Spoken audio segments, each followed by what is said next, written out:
ख्वाजा मेरे, अरे video start हो गई। Hello everyone, how are you doing? I hope all of you doing amazing, all of you are doing fantastic.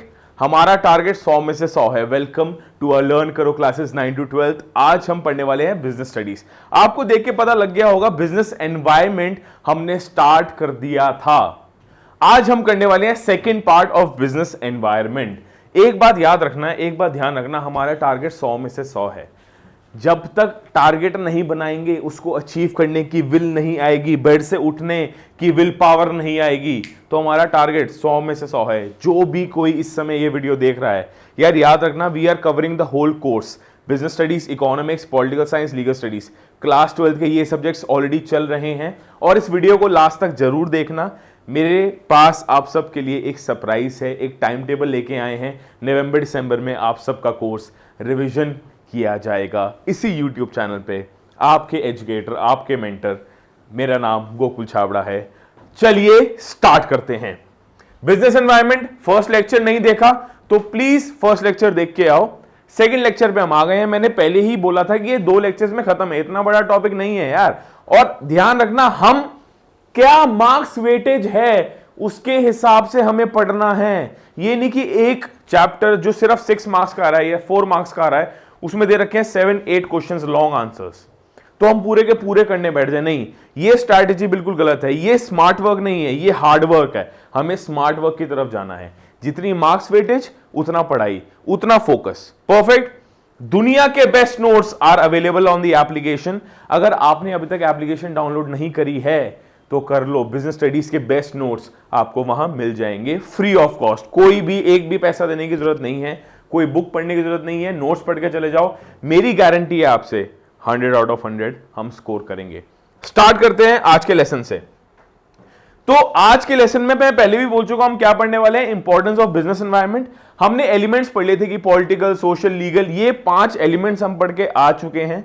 हम देखेंगे कि कैसे बिजनेस एनवायरनमेंट इंपॉर्टेंस प्ले करता है हमारे बिजनेस वर्किंग में। बिजनेस स्टडीज जो हम बोलते हैं, यार मेरे हिसाब से इस सब्जेक्ट का नाम मार्केटिंग होना चाहिए, क्योंकि हमें समझना पड़ेगा marketing is a very core function of any business in this country. तो हमें समझना पड़ेगा कि बिजनेस एनवायरनमेंट हर डिसीजन को कैसे इंफ्लुएंस करता है। इंपॉर्टेंस ऑफ बिजनेस एनवायरनमेंट, क्या क्या चीजें वो इंफ्लुएंस करता है, तभी तो पता लगेगा कि इसकी इंपॉर्टेंस क्या है। हम बिजनेस एनवायरनमेंट को क्या पता वेटेज उतना दे ही नहीं रहे हो जितना देना चाहिए एक्चुअली में।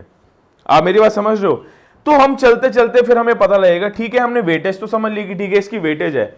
फिर हम चलते चलते पता करेंगे कि कैसे इंडियन इकोनॉमी में government regulations, rules and regulations change करती है, कैसे लिबरलाइजेशन आती है। और लास्ट में हम एलपीजी जिसे बोलते हैं, आपने क्लास 10th में भी पढ़ा है इसको हम बोलते हैं एलपीजी, लिबरलाइजेशन, प्राइवेटाइजेशन, ग्लोबलाइजेशन। हम ये 3 एलिमेंट्स भी पढ़ेंगे। मेरे कहने का मतलब है इंपॉर्टेंस से लेके एलपीजी तक एक जर्नी है। उस जर्नी को हम एक स्टोरी की फॉर्म में समझेंगे। जैसी खत्म होगी आप लाइक करना, अपने दोस्तों में शेयर करना, ताकि यार सबका भला हो सके, सबका भला हो सके, सबको अच्छे नोट्स प्रोवाइड हो सके। अच्छे से पढ़ना स्टार्ट करते हैं। दिस क्लास ये पढ़ने वाले हैं। स्टार्ट करते हैं इंपॉर्टेंस ऑफ बिजनेस एनवायरनमेंट से। ठीक है जी, देखो जैसे कि आप देख रहे हो इंपॉर्टेंस ऑफ बिजनेस एनवायरनमेंट। मैं पेन का कलर चेंज कर लेता हूं आप सभी भाइयों के लिए, सभी बहनों के लिए। अ गुड अंडरस्टैंडिंग, एक second, a good understanding of environment by business managers enables them. हमेशा एक बिजनेस कोई भी एक ओनर या एक एम्प्लॉय नहीं चलाता, मल्टीपल ओनर्स, मल्टीपल मैनेजर्स चलाते हैं। तो क्या बोल रखा है, बिजनेस मैनेजर के कॉन्टेक्स्ट में या उसके पर्सपेक्टिव से बोल रखा है कि जब भी अंडरस्टैंड करना होता है मार्केट मैनेजर्स, बिजनेस मैनेजर्स, तभी अंडरस्टैंड करेंगे, तभी तो कोई डिसीजन ले पाएंगे, समझेंगे कि कैसे, किस डायरेक्शन में हमारी ऑर्गेनाइजेशन को मूव करना चाहिए। तो बोल रखा है a good understanding of business managers enables them. क्या अनेबल करता है? Not only to identify and evaluate but also to react to the forces external to the firms. Any force that are external to the firms but still affects the profitability or the performance of the business, उसको ही तो business environment बोलते हैं। उन्हीं forces को तो business environment बोलते हैं। तो यही बोल रखा है। इससे क्या होगा, सिर्फ आइडेंटिफाई और इवैल्यूएट नहीं करेगा बट रिएक्ट कैसे करना है। अरे भैया कुछ आमदनी आ गई है, कुछ एकदम सर्टेन अनसर्टेन हो गया है, उसको डील कैसे करना है वो मैनेजर्स का काम है। वो कैसे पता लगेगा? जब उनको एक सबकॉन्शियस मालूम होगा, नॉलेज होगी कि हमारे बिजनेस एनवायरनमेंट में 360 डिग्री इवैल्यूएशन बोलते हैं इसको, बिजनेस की लैंग्वेज में इसको बोलते हैं 360 डिग्री इवैल्यूएशन। मतलब 360 डिग्री मुझे पता होना चाहिए मेरे बिजनेस के कॉम्पिटिटर्स कौन है, मेरे बिजनेस के कॉम्पिटिटर्स कौन होने वाले हैं, मेरे बिजनेस को किसी और प्रोडक्ट से हार्म तो नहीं है, मेरे बिजनेस के एम्प्लॉइज जो हैं वो मेरी तरफ फेथफुल तो हैं। तो वही बता रहा है। परफेक्ट। तो इंपॉर्टेंस का प्रेमिस ये है कि क्यों इंपॉर्टेंस जरूरी है। हां, मैनेजर्स को पता लगने लग जाता है कि भाई इवैल्यूएट नहीं करना, रिएक्ट भी करना है। फिर हम इसको डिटेल में पढ़ते हैं कि इंपॉर्टेंस रियलिटी में डिटेल में है क्या क्या।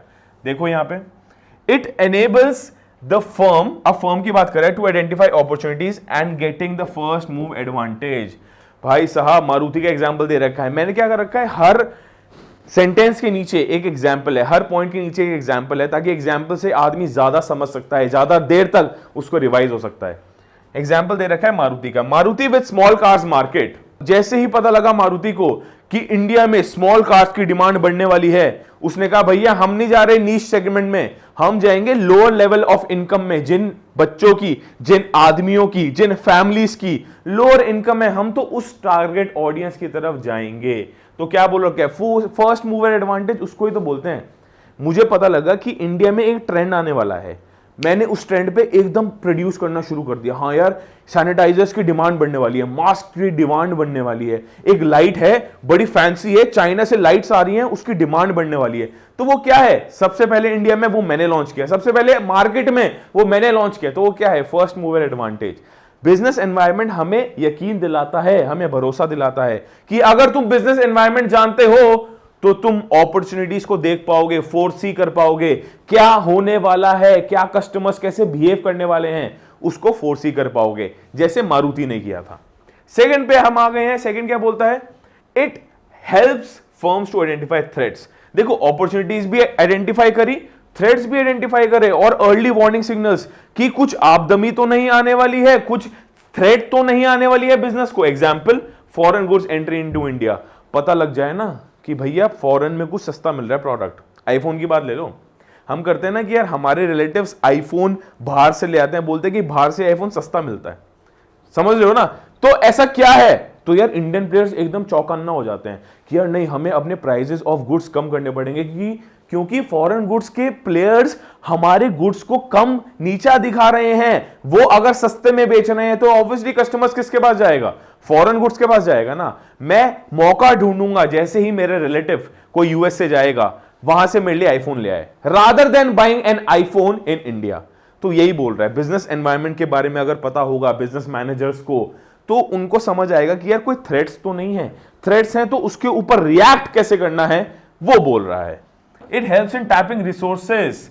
हमने पढ़ रखा है मैक्रो इकोनॉमिक्स में पढ़ रखा है, हम रिसोर्सेस से फाइनल गुड्स बनाते हैं, एक्सटर्नल रिसोर्सेस से, नेशनल रिसोर्सेस से। तो पता लग क्या बता रहा है, it's helps in tapping useful resources, it engages in any type of activity.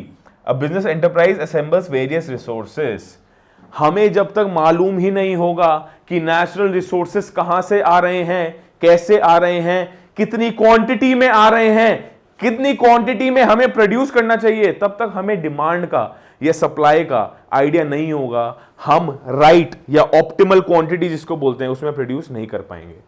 तो बोल रहा है हमें यह भी समझना है कि tapping use, where we have to tap the useful resources. अगर हमें कोई चीज चेन्नई से प्रोक्योर करनी है, कुछ महाराष्ट्र से प्रोक्योर करनी है, कुछ तमिलनाडु से प्रोक्योर करनी है, कुछ गुजरात से प्रोक्योर करनी है, तो उसका मालूम कैसे पता लगेगा, बिजनेस एनवायरनमेंट से। अरे जब चारों तरफ की ज्ञान होगा तभी तो बंदा आगे बढ़ेगा, तभी तो समझ आएगा कि भैया रिसोर्सेस कहां से लाने हैं। परफेक्ट, ये तीन थे हमारे इंपॉर्टेंस। सिर्फ यही नहीं खत्म होता, एक फोर्थ और फिफ्थ पॉइंट भी है, उसको एक बार समझ लेते हैं फिर आगे बढ़ते हैं। It helps in coping with rapid changes. Rapid changes मतलब हमारी मार्केट बिल्कुल अनसर्टेन है। अनसर्टेन क्यों है, टेक्नोलॉजी डिस्ट्रप्शन, आज कंज्यूमर की प्रेफरेंस कुछ और है, सीजनल प्रेफरेंसेस, तुम कोल्ड ड्रिंक समर्स में पीना ज्यादा पसंद करते हो, फिर तुम्हारी कॉफी आ जाती है विंटर्स में। तो ये क्या है, ये है कोपिंग विद रैपिड चेंजेस, एकदम चेंज हो रहा है, एकदम एनवायरनमेंट चेंज हो रहा है, अब सब ऑनलाइन की तरफ जा रहा है, तो एकदम ऑफलाइन से एनवायरनमेंट चेंज हो रहा है, एकदम रैपिड चेंजेस हो रहे हैं। ट्रिबुलेंट मार्केट कंडीशंस, ट्रिबुलेंट मतलब समझ ही नहीं आ रहा, टर्बुलेंट एकदम बुलिश, बुलिश मतलब बहुत तेज से चल रही है भाई दुनिया, एकदम हल्के नहीं चल रही। बिजनेस अच्छा वो ही कहलाएगा जो इन मार्केट कंडीशंस को लड़के ऊपर निकलेगा, अपना रेवेन्यू इंक्रीज करेगा। यार हारने के 1000 रीजन है, जीतने का सिर्फ एक रीजन है। एक रीजन तभी प्रोड्यूस होगा जब हम बिजनेस एनवायरनमेंट को ढंग से जानेंगे, जब हम रैपिड चेंजेस के साथ ढंग से इवॉल्व करेंगे अपने आप को। Turbulent market conditions, less brand loyalty, brand loyalty है ही नहीं भाई साहब। आज कोई सेम प्रोडक्ट कुछ सस्ते प्राइस में बेच दें, आप एकदम भाग जाओगे उसके पास, कोई ब्रांड लॉयल्टी नहीं है। हमने देखा है इंडिया में मिलता है डी, आप किसी ब्यूटी पार्लर में जाओ तो वहां पे क्या मिलेगा आपको डी मिलेगा, डी मतलब डुप्लीकेट। हर ब्रांड का डुप्लीकेट प्रोडक्ट आ रहा है। कोई 1500 की किट है, अगर कोई 1500 का फेशियल देता है ना भाई साहब आपको, तो मैं मजाक नहीं कर रहा हूं, उसका डी आपको 250 रुपए में मिल जाएगा और 19-20 क्वालिटी है। ऐसा नहीं मत समझना कि ये कुछ आपको गोरा कर देगा, ये आपको एकदम काला कर देगा ना, काम दोनों सेम ही कर रहे हैं। तो यार इंडियंस पैसा बचाने के लिए ब्रांड लॉयल्टी कुछ नहीं है भैया, हमारा तो पैसे बचाओ। अरे 1250 का 250 रुपए मैंने खर्च किया, बाकी 1250 का मैं अपनी फैमिली के साथ डिनर करने जाऊंगा ना बाहर, मैं ये क्यों खरीदूंगा। लेस ब्रांड लॉयल्टी, ब्रांड की लॉयल्टी कम होती जा रही है। डिवीजन है, सब डिविजन, फ्रैगमेंटेशन, मार्केट इतनी फ्रैगमेंट हो रही है। फॉर एग्जाम्पल अगर आपको मार्केटिंग करनी है तो आपको यूथ के लिए मार्केटिंग अलग करनी पड़ेगी, फैमिली पर्सन के लिए मार्केटिंग अलग करनी पड़ेगी, हाउस वाइफ के लिए मार्केटिंग अलग करनी पड़ेगी। तो ये क्या है, ये है डिविजन्स एंड सब डिविजन्स। इतना रैपिड चेंजेस हो रहे हैं, इतनी माइन्यूट कम्युनिटीज बनती जा रही हैं, उन सबको एक बारी में केटर करना, it becomes a difficult task. Perfect. More demanding customers, rapid changes in technology. Technology तो सबसे बड़ा एडवेंट है यार।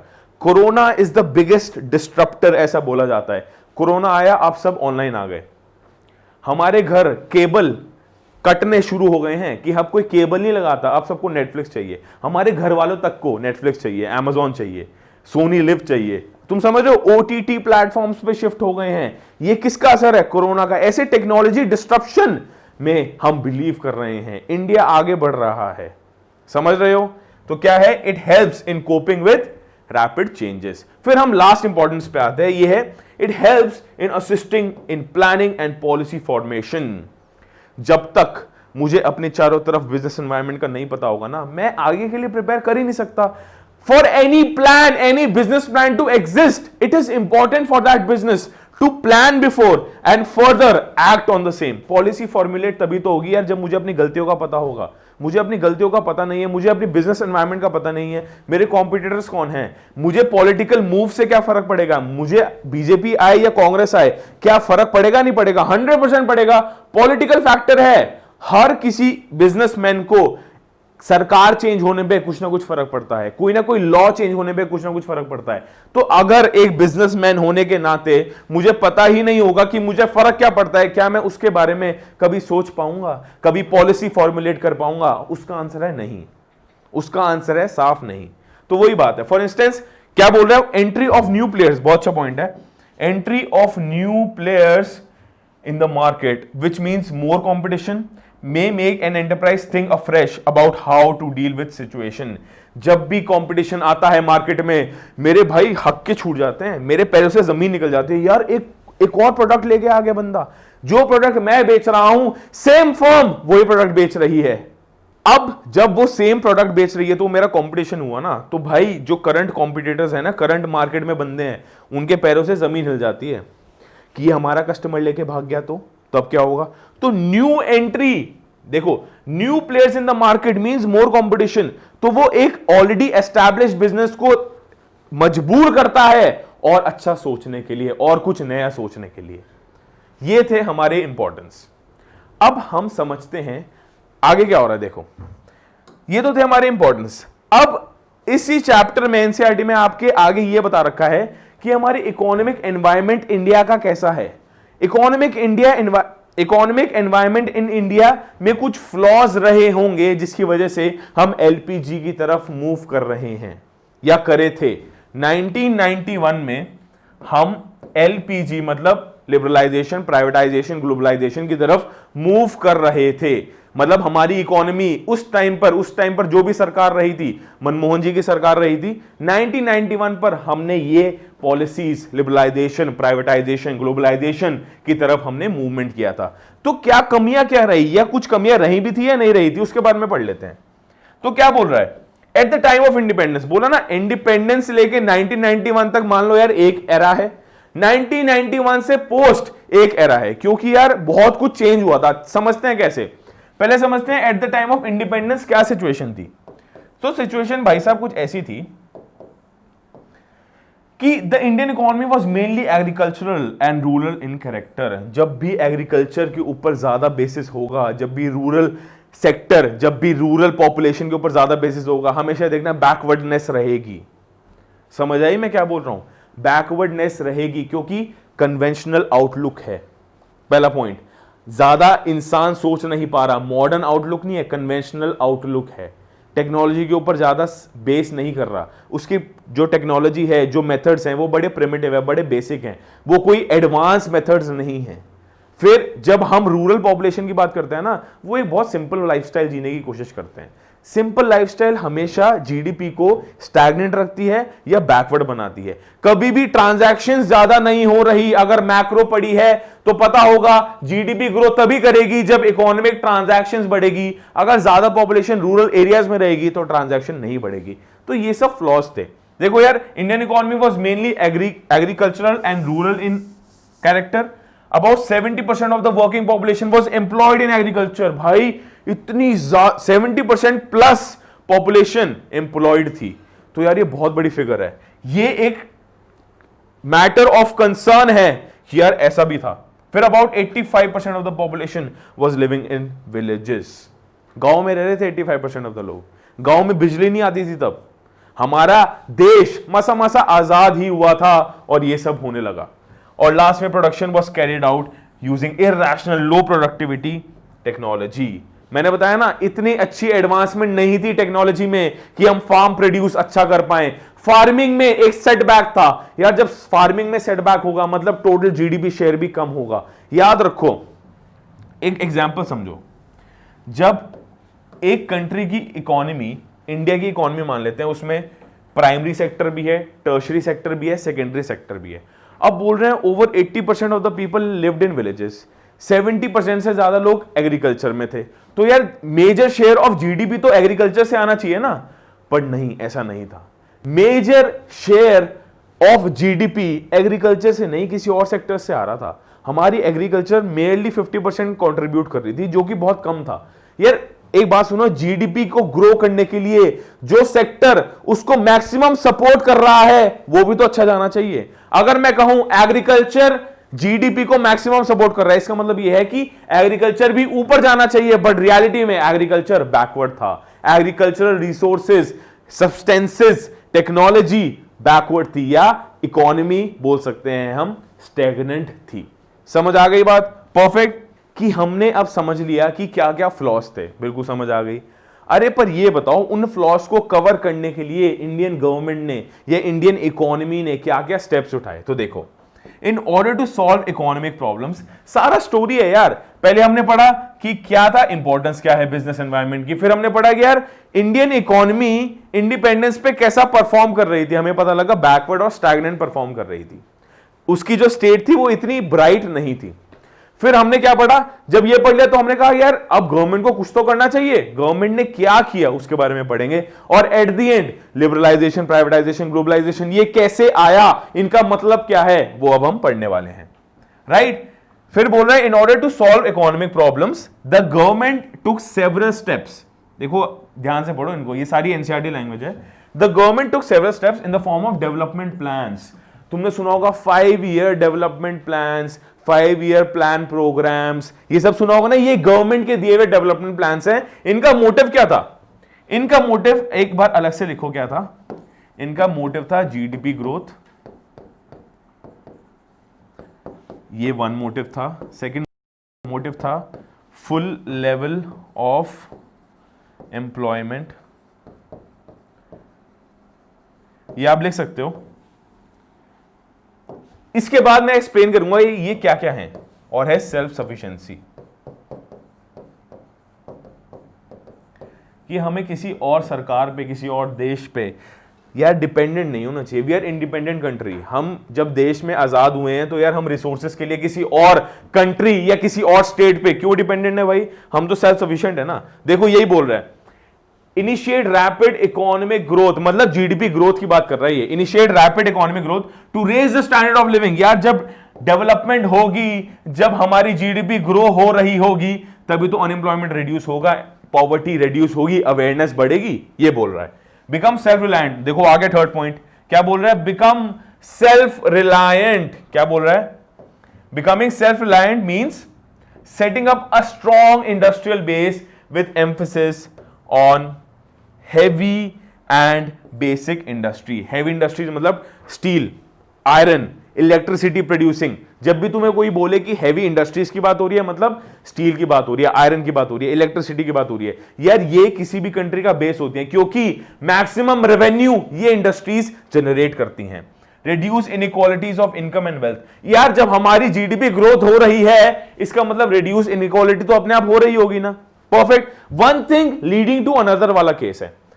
हमने पढ़ा कि यहां पे हमने पढ़ा कि जीडीपी ग्रोथ हो रही है, यहां पे सेल्फ रिलायंट मतलब सेल्फ सफिशिएंट होना है, यहां पे इनइक्वालिटी रिड्यूस करनी है इनकम और वेल्थ में, और लास्ट में एक सोशलिस्ट पैटर्न फॉर्म करना है। सोशलिस्ट पैटर्न का मतलब कैपिटलिस्ट नहीं, ये नहीं कि प्राइवेट सेक्टर को सारा दे दो और जो जितना कमा सकता है कमा ले भाई, तेरे ऊपर डिपेंडेंट है सारा, नहीं।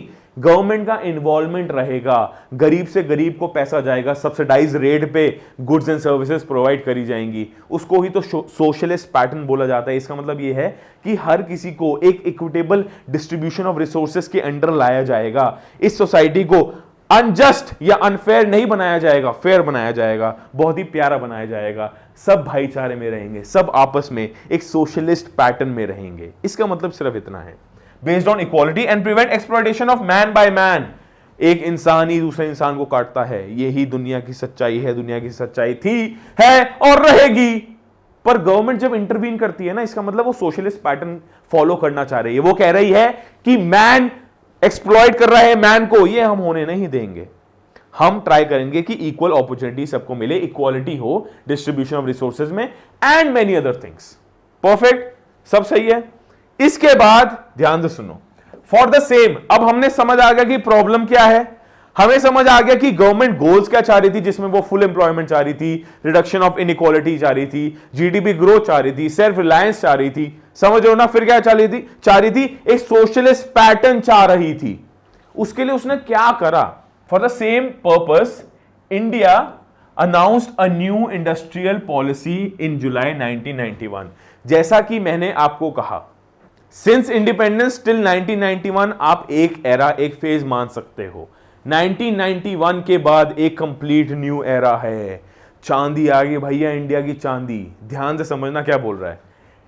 इंडिया, इसको काट दो, इट मतलब India. India announced a new industrial policy in July 1991, और जुलाई 1991 में ही तीन चीजें उन्होंने लॉन्च करी। क्या है? Liberalisation, privatisation and last globalisation. समझ आ रहा है? न्यू इंडस्ट्रियल पॉलिसी 1991 ने ही इन तीनों चीजों को इंट्रोड्यूस करा। पढ़ते हैं इन तीन चीजों में आखिर है क्या ऐसा, और ये हमारे देश के लिए इंपॉर्टेंस क्यों प्ले करती हैं। पहली बात तो लिबरेट, लिबरलाइजेशन, प्राइवेटाइजेशन, ग्लोबलाइजेशन, इन तीनों के मीनिंग बिल्कुल अलग अलग हैं, ये आपस में इंटर रिलेटेड नहीं है। हां, लिबरलाइजेशन और प्राइवेटाइजेशन लीड करते हैं, याद रखना इस बात को। लिबरलाइजेशन, प्राइवेटाइजेशन लीड करते हैं ग्लोबलाइजेशन की तरफ, एक ग्लोबलाइज्ड इकोनॉमी की तरफ, बट इनके मीनिंग बिल्कुल सेपरेट है। कंफ्यूज मत होना, ध्यान से समझते हैं। वन लाइनर डेफिनेशन पूछी जाए तो वन मार्कर पूछ सकते हैं यार, वन मार्कर पूछ सकते हैं व्हाट इज प्राइवेटाइजेशन, या फिल इन द ब्लैंक्स आ सकता है, या एमसीक्यू आ सकता है व्हाट इज प्राइवेटाइजेशन या व्हाट इज लिबरलाइजेशन। पहली बात तो लिबरलाइजेशन का मतलब है liberate industry from shackles of the licensing system. Licensing system में क्या था, हर चीज के लिए आपको एक लाइसेंस लेना पड़ता था। आपके एक्सपोर्ट्स इंपोर्ट्स में एक बंदिश थी, एक रिस्ट्रिक्शन थी। आपको इंपोर्ट ड्यूटी जब आप मंगवा रहे हो तो ज्यादा देनी पड़ती थी, जब आप एक्सपोर्ट कर रहे हो तब भी ज्यादा देनी पड़ती थी। तो इंडियंस के लिए यार बड़ा अनफेयर था। कुछ कुछ प्राइवेट सेक्टर फर्म्स को कम देना पड़ रहा है टैक्सेस, कुछ कुछ को ज्यादा देना पड़ रहा है, कुछ कुछ सेक्टर्स के लिए रिस्ट्रिक्शन ज्यादा है, कुछ कुछ रिस्ट्रिक्शंस कम है। आप समझ रहे हो? तो इसने कहा लिबरेट, भाई छोड़ दो, मुक्ति है आप सभी को। लिबरेट इंडस्ट्री, इंडस्ट्री मतलब सारी इंडस्ट्रीज को, from the shackles, from the बंदिश, from the difficulties, from the pitfalls of licensing system. अब कोई लाइसेंसिंग सिस्टम नहीं रहेगा। अब आप अपने मर्जी से कोई काम कर सकते हो। हां, we will see, we will reflect, we will educate you, we will guide you, but we will not regulate you. RBI का रोल रेगुलेट से सिर्फ रेफरेंस के लिए हो गया था कि हम तुम्हें सिर्फ ओवरसी करेंगे, हम तुम्हें गाइड, बिल्कुल ये नहीं बताएंगे कि सर ये पत्थर की लकीर है आपको इस पे ही चलना है। इसका मतलब यही है, liberate from the licensing system. Government ने कहा अब प्राइवेट सेक्टर्स इतने मैच्योर हो गए हैं कि वो अपने पाथ खुद चूज करें, अपने दिमाग से काम ले, उनके सारे जितने भी शैकल्स हैं, जितने भी लाइसेंसेस हैं, उनका बर्डन उससे हटाया जाए। उसको हम बोलते हैं लिबरलाइजेशन। और मेनली ये इंपोर्ट और एक्सपोर्ट पे काम आता है। फिर आगे drastically reduce the role of public sector. जब हम डिसइन्वेस्टमेंट की बात करते हैं, डिसइन्वेस्टमेंट मतलब आप पढ़ोगे आगे क्या है। डिसइन्वेस्टमेंट मतलब एक पब्लिक सेक्टर कंपनी, यहां पे दो पर्सपेक्टिव हो सकते हैं। फर्स्ट पर्सपेक्टिव क्या है कि गवर्नमेंट ओन्ड है। पब्लिक सेक्टर कंपनी का मतलब इट इज गवर्नमेंट ओन्ड। दूसरा पर्सपेक्टिव क्या है कि it is made for the benefit of the public, which is also a true factor. तो पब्लिक सेक्टर यहां पे हम मीन कर रहे हैं कि गवर्नमेंट ओन्ड है, हम सिर्फ अभी उस पर्सपेक्टिव से बात कर रहे हैं। तो उन्होंने कहा कि भैया हम प्राइवेट सेक्टर को अपने शेयर्स बेच देंगे, इसको ही तो प्राइवेटाइजेशन बोलेंगे।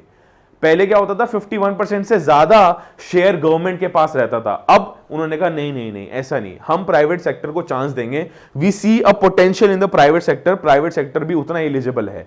इसलिए बहुत सारी चीजें एक्सेप्ट रेलवेज हो गया, आपका हो गया आर्मी इक्विपमेंट्स हो गया, इन सब की ओनरशिप अपने पास रख ली। बाकी सब इंडस्ट्री, सब सेक्टर्स कह दिए अब प्राइवेट सेक्टर उनमें जा सकता है। परफेक्ट। लास्ट आ गया globalization, encouraging foreign private participation in India's industrial development. इसका मतलब यह है कि अब इंडिया एक क्लोज्ड इकोनॉमी नहीं है, इंडिया अब एक बड़ी इकोनॉमी बन चुकी है। इंडिया बाहर के देशों से भी डील करेगा। प्राइवेट सेक्टर इंडिया का बाहर के देशों से भी लोन ले सकता है। एफडीआई आने लग जाएंगी, फॉरेन इंस्टीट्यूशनल इन्वेस्टमेंट आने लग जाएगा, फॉरेन डायरेक्ट इन्वेस्टमेंट आने लग जाएगा। हमारी इकोनॉमी एक ग्लोबलाइज्ड इकोनॉमी बनेगी। ग्लोबलाइजेशन, टेक्नोलॉजी ने बहुत साथ दिया था ग्लोबलाइजेशन का। टेक्नोलॉजी ना होती तो आप और मैं यूट्यूब पे बैठ के किसी और कंट्री के किसी और आर्टिस्ट का क्रिएशन या क्रिएटिविटी नहीं देख पाते। इसको बोलते हैं ग्लोबलाइजेशन। क्या बोल रहा है? एनकरेज फॉरेन प्राइवेट पार्टिसिपेशन, मतलब फॉरेन प्लेयर्स भी तो है ना, वो भी तो गुड्स एंड सर्विसेज बेच रहे हैं, वो भी तो कुछ आर्ट प्रोड्यूस कर रहे हैं। इन इंडियाज इंडस्ट्रियल डेवलपमेंट, इंडिया की इंडस्ट्री है, फॉरेन इंडस्ट्री है, फॉरेन प्लेयर्स आर वेलकम्ड। आप आइए, हमारी इंडिया की जीडीपी को बूस्ट कीजिए, आप अपने प्रोडक्ट्स भी बेच सकते हैं, कंज्यूमर्स के पास ज्यादा चॉइस होगी। इस सब को हम ग्लोबलाइजेशन बोल सकते हैं। आज के लिए हम इतना ही रख रहे हैं। प्राइवेटाइजेशन, ग्लोबलाइजेशन एंड लिबरलाइजेशन आपका यहां फिनिश होता है। परफेक्ट। अब आप मेरी बात बहुत ध्यान से सुनो। आप कहोगे तो मैं लिबरलाइजेशन, प्राइवेटाइजेशन, ग्लोबलाइजेशन का तीनों में डिफरेंस पॉइंट्स दे दूंगा कि तीन डिफरेंस पॉइंट्स बहुत काफी रहेंगे, बहुत अच्छे रहेंगे। और अगर हमारे मार्क्स में आता है 100%, बहुत इंपॉर्टेंट टॉपिक है for the boards point of view, तो हम इसमें अच्छा सा एक क्राफ्ट, एक अच्छा सा आंसर, एक अच्छी सी स्टोरी लिख के आ जाएंगे। नोट्स आपको एप्लीकेशन पे मिल जाएंगे। अब मेरी बात बहुत ध्यान से सुनो। हमारा ये टाइम है हार्डवर्क करने का और एक ड्रीम बिग करने का। यार हमारे पास ज्यादा टाइम नहीं है, नवंबर स्टार्ट होने वाला है। हमारा पूरा कोशिश यही रहेगा, सारा का सारा कोर्स आपके लिए लेके आया जाए। आपका पर्पस, आपका काम, आपका वर्क सिर्फ इतना है, लगे रहो, हारना नहीं है यार। फोन को साइड रखो, फोन मार्च के बाद जितना चलाना है चला लेना। ये टाइम ऐसा है, फोन आपका एडिक्शन बनता जा रहा है। हमें अभी जल्दी से जल्दी बिजनेस स्टडीज, इकोनॉमिक्स, इंग्लिश, जितने भी कोर्सेज हैं हमारे सारे के सारे खत्म करने हैं। नवंबर दिसंबर आर वेरी क्रूशियल। जितने भी टॉपर्स निकलते हैं बोर्ड के सारे इस समय ही पढ़ते हैं। तुम ध्यान रखना, ये तुम्हारी लाइफ, या तो मेक करेगा या ब्रेक करेगा। ये वक्त इतना इंपॉर्टेंट है मेरे भाई मेरी बहन, प्लीज ध्यान से समझो, प्लीज ध्यान लगाओ मेरी बात पे क्या बोल रहा हूं। अगर इस पे मेहनत कर ली तो यार बहुत ऊंचा जाओगे, बहुत अच्छा परफॉर्म करोगे, पीपल रिस्पेक्ट मिलेगी, क्रेडिबिलिटी इंक्रीज हो जाएगी। इसी के साथ आपके लिए एक गुड न्यूज लेके आ रहा हूं। हर रोज हमारे सेशन हुआ करेंगे क्लास 11 और क्लास 12 के लिए। यार मैं एक प्रॉमिस करता हूं तुम सबसे, जब तक मैं हूं यहां पे, तुम्हें बिजनेस स्टडीज और इकोनॉमिक्स में से 100 लाने में कोई नहीं रोक सकता। याद रखना, मैं स्केड्यूल आपके लिए लेके आया हूं, टाइम टेबल रिवीजन का। एक बार इसका स्क्रीनशॉट लो, फिर बात करते हैं।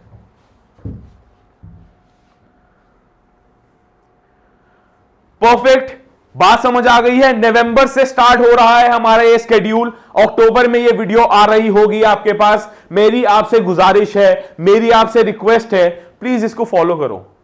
यार 2 सब्जेक्ट में 100 मैटर करते हैं भाई साहब, बहुत मैटर करते हैं। तो मंडे, वेडनेसडे, फ्राइडे हम आ रहे होंगे क्लास 11 के बिजनेस स्टडीज और इकोनॉमिक्स के साथ। जिनको भी प्रॉब्लम है भैया, इकोनॉमिक्स नहीं हो रही है, स्टैट्स नहीं समझ आ रही है, सारी की सारी कवर कराऊंगा आपके सामने, आपके साथ। मंडे, वेडनेसडे, फ्राइडे, प्लीज ये शेड्यूल नोट कर लो। एवरी डे, एवरी इवनिंग आपको वीडियोस, आपको लाइव लेक्चर्स मिल रहे होंगे। सारे नोट्स आपके लिए प्रिपेयर करा रहा हूं। क्लास 12th में जिन्होंने नोट्स डाउनलोड नहीं करे हैं वो इकोनॉमिक्स के नोट्स डाउनलोड कर सकते हैं। बिजनेस स्टडीज के नोट्स नवंबर 1st वीक तक आ रहे होंगे आप सभी के पास। मेरा एम ये है, आप कोई और बुक ना पढ़ें, कोई और वीडियो ना देखें। मैं लिटरली आपको बता रहा हूं, YouTube, this channel is more than enough for you to score 100 out of 100। एक बार मेरे पे भरोसा करके तो देखो। क्लास 12 का टॉपर रह चुका हूं अपने सिटी का, मैं जेन्युइन बता रहा हूं आपको। ये टाइम इतना क्रूशियल है ना, इस टाइम पे हमें 4 लोगों की, 5 लोगों की नहीं सुननी, हमें सिर्फ एक लोगों को फॉलो करना है, सिर्फ एक गाइड को फॉलो करना है। वो मैं हो सकता हूं, वो तुम्हारा कोई और ट्यूशन टीचर हो सकता है, बट तुम्हें समझना पड़ेगा, you have to follow, you have to start abiding to them. जब मैं टाइम टेबल दे रहा हूं तो मैं एक्सपेक्ट कर रहा हूं कि तुम सारे ये वीडियोस देखना शुरू कर दोगे। फिर हमारा ट्यूसडे, थर्सडे और सैटरडे को क्लास 12 जो अभी चल रही है, जिसके अभी लेक्चर हमने खत्म किया है, हमने बिजनेस एनवायरनमेंट खत्म हो चुका है, बिजनेस स्टडीज और इको आपके पास आ रही होगी।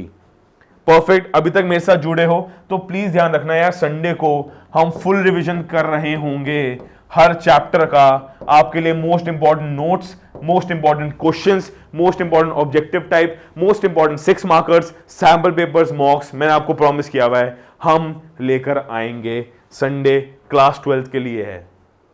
क्लास 12 के पास बोर्ड्स है, उनका बर्डन ज्यादा है। हम क्लास 12 पे 1% मेहनत नहीं छोड़ना चाहते। We don't want to leave any stones unturned. सारी की सारी मेहनत लगा देंगे। परफेक्ट, ये बात रही 11th और 12th की। क्लास 9th और 10th का SST ऑलरेडी चल रही है। क्लास 12th की लीगल स्टडीज और पॉलिटिकल साइंस चल रही है। चैनल को सब्सक्राइब नहीं किया तो प्लीज कर दीजिए। ये टाइम टेबल नोट नहीं किया तो प्लीज कर लो।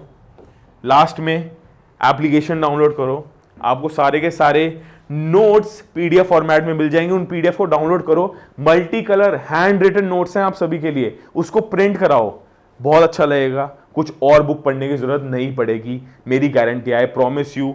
ए क्लास नोट्स 1 एक नंबर, दुनिया के बेस्ट नोट्स आपको एप्लीकेशन पे मिल जाएंगे। और क्लासेस नोटिफिकेशन, ये क्लासेस कब आने वाली हैं, कैसे होने वाली हैं, कहां कहां अवेलेबल होंगी, ये सारी आपको मिल जाया करेंगी। क्विजेस हम YouTube पे भी ले रहे हैं, वहां पे आपके पास पेड क्विजेस भी हैं, जिसको पूरी के पूरी macro economics, Indian economics, business studies की प्रैक्टिस करनी है। Book 1, book 2, political science book 1, book 2, legal studies, NCERT, ये सारा आपको वहां मिल रहा होगा।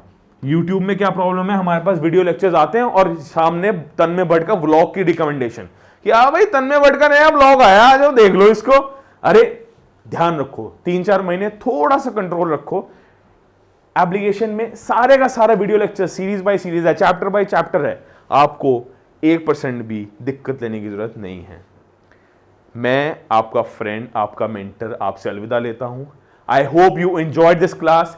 टाइम टेबल नोट कर लेना, जल्दी मिलते हैं। Have a great